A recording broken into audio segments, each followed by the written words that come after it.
Hello, this is your Divine Collaborative channel message. I hope that you're well. We're coming up on the full strawberry moon this Monday, June 29th, here in the States. It's named by the Native American tradition and culture, named for the height of strawberry harvest season, known in the UK as the rose moon. Now in California, here in the States, in Oxnard's known for their strawberry orchards and strawberry festival, annual strawberry festival. Now this moon's all about love, unconditional love, friends, family, romance.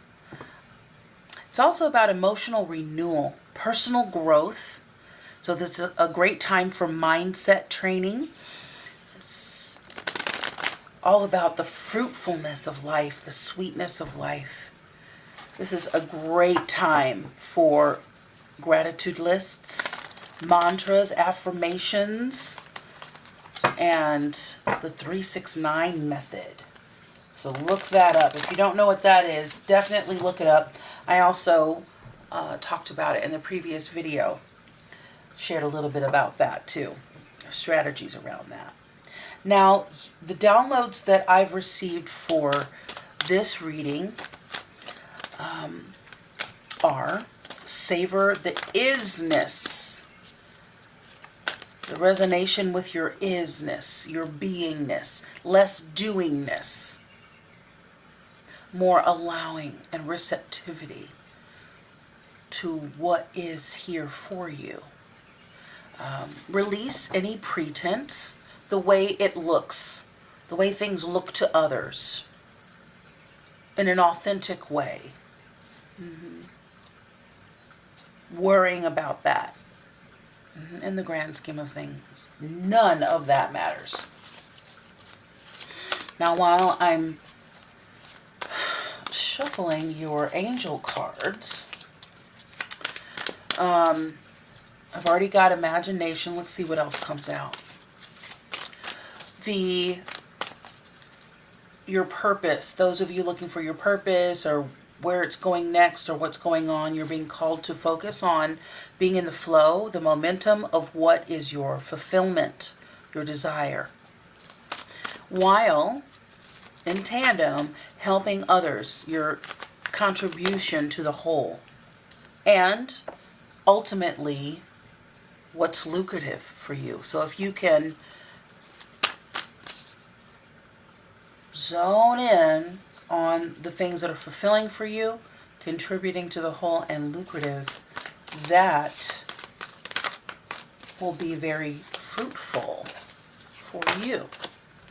All right.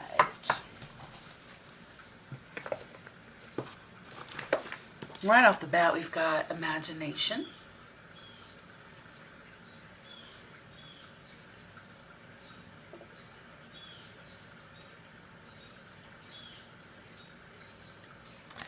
Now that says, life's difficulties are a call to consciousness.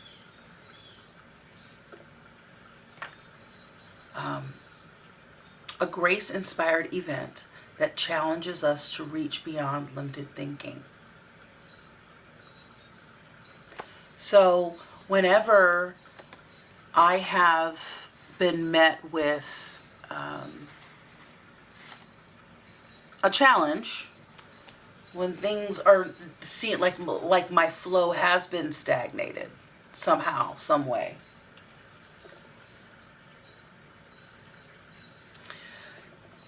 I end up, working, like if I think about it, if I care about whatever it is, it's a project or something that I want, trying to figure out how to get it, it's under that pressure that the diamond is made, right?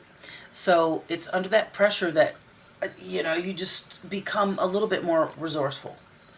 So they help you go inward and help you see what you're made of. Know that there's other ways of doing whatever it is that you want to do. All right, so release.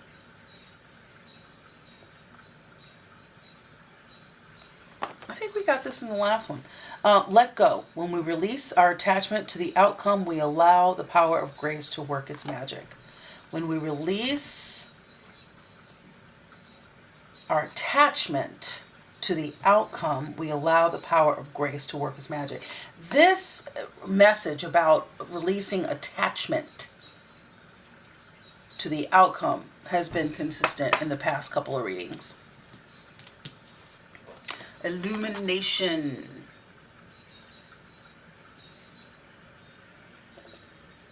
Illumination. There's a beautiful prayer in the Baha'i faith that I learned, and that is, God, guide me, protect me, illuminate the lamp of my heart, and make me a brilliant star. For thine art the mighty and powerful. Amen. And I've recited that my entire life since I was itty bitty bitty. I think it's like the first prayer I ever learned. And I wasn't brought up Baha'i, but my father was of the Baha'i faith, as he went on his walk through divine discovery. Illumination. Believe in the power of grace. When we least expect it, a new door will open and the light of grace will illuminate our next step. So whenever I felt scared or any unease, I would recite that prayer. So I don't know if you've ever heard of that prayer, but you're welcome to try it on and see how it fits. And I believe, regardless of what faith you are, harm to none, if you're of a loving faith, let's just keep it there, right? We're all working toward the same goal. Trust.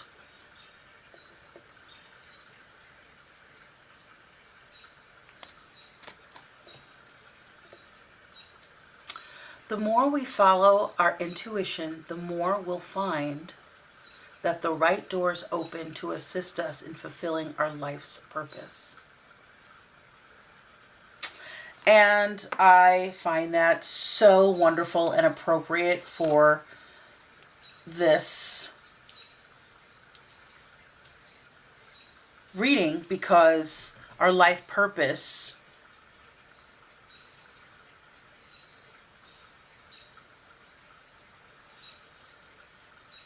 is like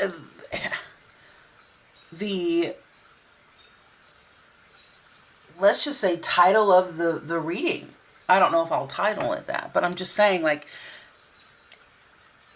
the download that I got that I felt was most impactful in all of the things I shared with you was your life purpose. And you find that through being in the flow of the momentum provided and that you're in to what is fulfilling for you, helping others, your contribution to the whole, and what is also lucrative or has the possibility to be lucrative if you stick with it. So I love that. I love that, the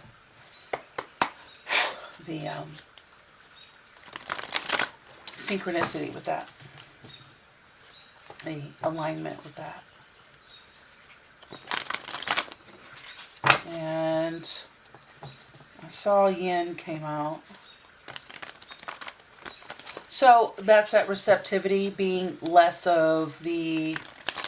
in action of doing and more of being, and allowing yourself to receive the guidance.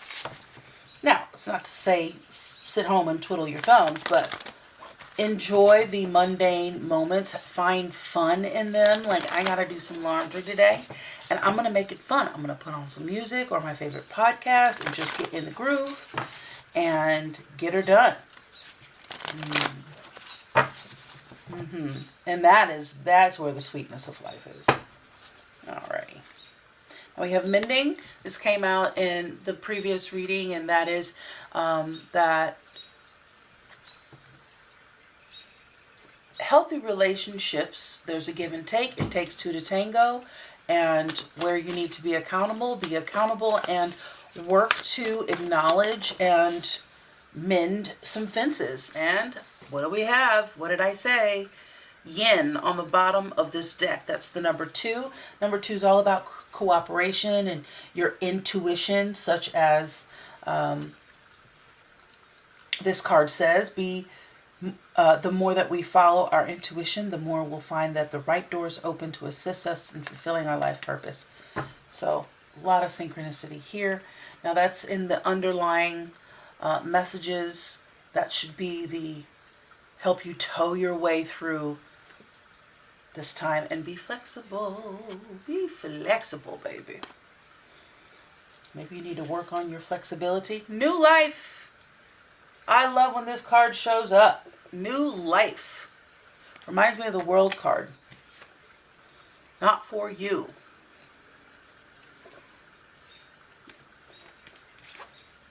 Between worlds. And time to go. All right. So some of you are in a relationship to career, life, familial, friendships, romance, and wow. So the numbers here, 39, 6, 3, 45. 39 is 12. That reduces to 3. You have 6 here and 3 here, and then 4 and 5 is 9. So you have 3, 6, 9. Now your previous reading had 3, 6, 3, 6, or 6, 3, 6, 3, however it went. But that is why I brought up the 3, 6, 9 method. So check that out. If you haven't, if you know about it, perhaps it's something you might want to try on. But the whatever you've been working toward is really starting to show itself to you. There are theories around needing to see it before you believe it, and you've been working the muscle, or you need to work the muscle of knowing it before you see the evidence of it. Right? And the theory around God, creator, source, you don't see God as like the thing, the card, the crystal, okay, but you know that God is there, that your source is there, that your creator, the Most High, is there in so many ways, so many wondrous, beautiful, miraculous ways. So I'm seeing that you have an opportunity to, excuse me, I spat. I don't know if you saw that. Just came right out. I'm going to take a sip of my coffee here.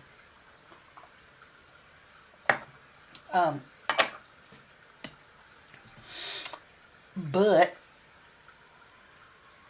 you hear that siren? I don't know if this water is too loud. Some water in the background. Let me turn that down a little bit. Okay, so new life. This is turning over a new leaf. It really does remind me of the World card. It is just renewal. Starting over. Full momentum into the next phase of your life. You've learned what is not for you. If you haven't, you will be. Your urge to look and delve into that knowledge of what is for you and what is not for you. And you see that chessboard there, the fortune cookie, the looking glass. And it's being served to you on a platter. The strategy, the moves. In the previous video, it's about getting quiet and getting still so that you can hear the direction and be receptive, so and in momentum, so that the powers that be, the Most High, can direct your sails to where you need to go. But I think that you have been strategic in finding what is good for you, what is toxic for you, and moving away from the negative and toward the positive. Loving yourself, loving on yourself, extreme self-care is being called for now. Now, the Between Worlds, this number 3 is about things not being quite done in one way, not quite begun in another. So if there's anything that you need to clean up so that you can move cleanly in the next direction, you're being called to do that. And you know, number 9 is all about completion. 4 and 5 reduces to 9 in numerology.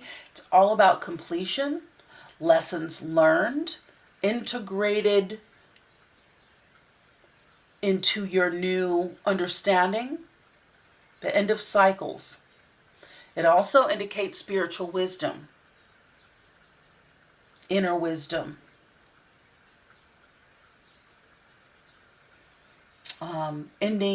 Endings of hardships with grace.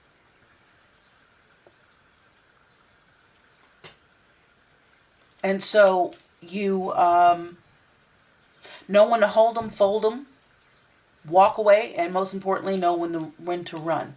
All right, let's get into a little bit more depth knowledge of what you got going on.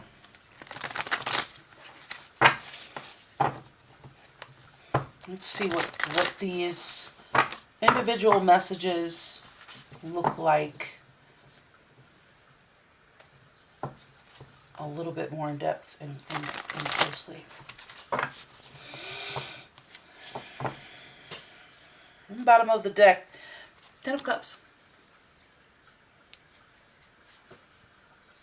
The underlying message, the 10 of Cups. This is love. This is fulfillment. This is happiness, wholeness, balance, harmony. Princess of Wands is on top here. Princess of Wands, new action toward another direction. All right, so this new life. Tell me more about this new life. Number 39, also number 3, creativity, optimism, communication, love, compassion. Love that. Magical number 3, temperance.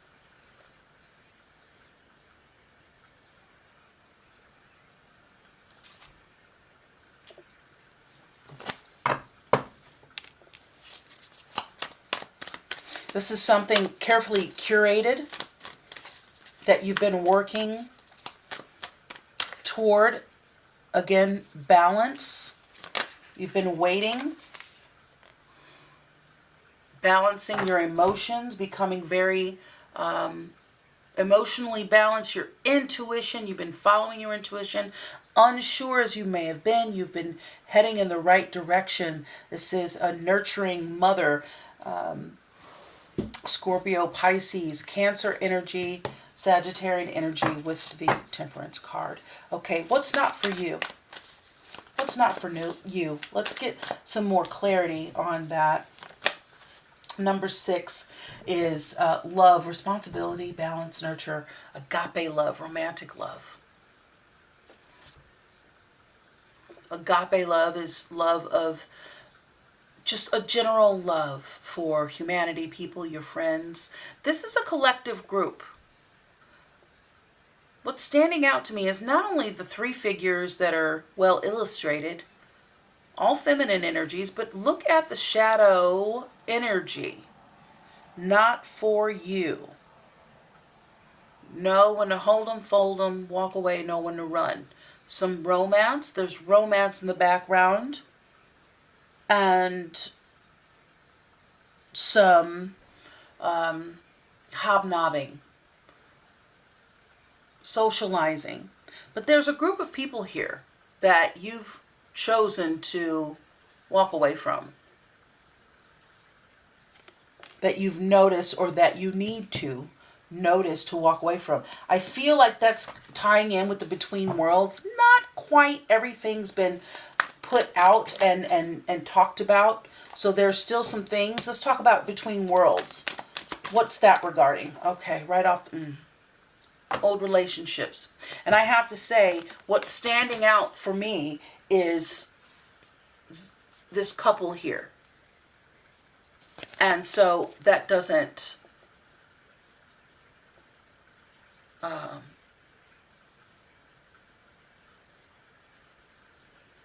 go too far from my thought about that. This couple here, but also, again, the shadowy figures in the background. Now, the Four of Cups is not always marriage. It can mean marriage. It's got a strong marriage, strong tie, but it is also about family. I mean, these three girls here, that could be family, your sisters, your best friends, your cousins of some sort of community. There's change going on here. Maybe there's some major endings in your marriages, in your romantic life. I think this is family or some people, friends that are family, chosen family. Tell me about time to go. What are we moving? What time to go from what? Time to go from what, please?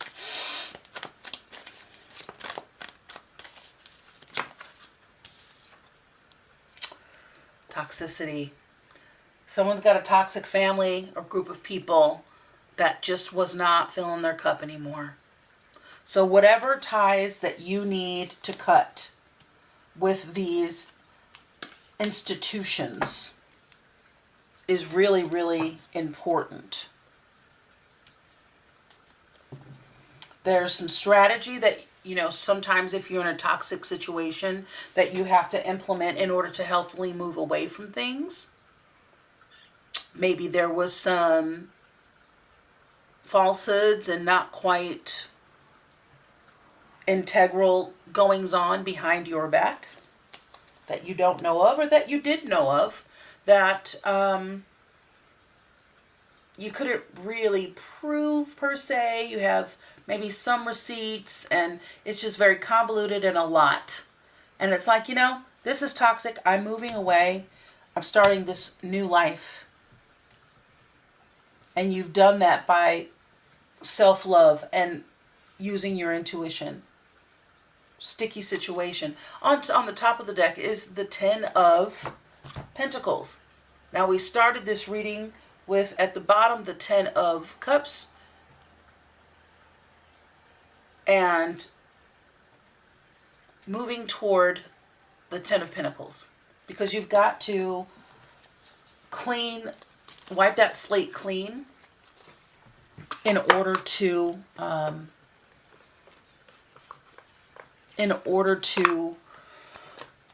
make room for the new ones, for the new things that you want in life, for the deeper connection in life.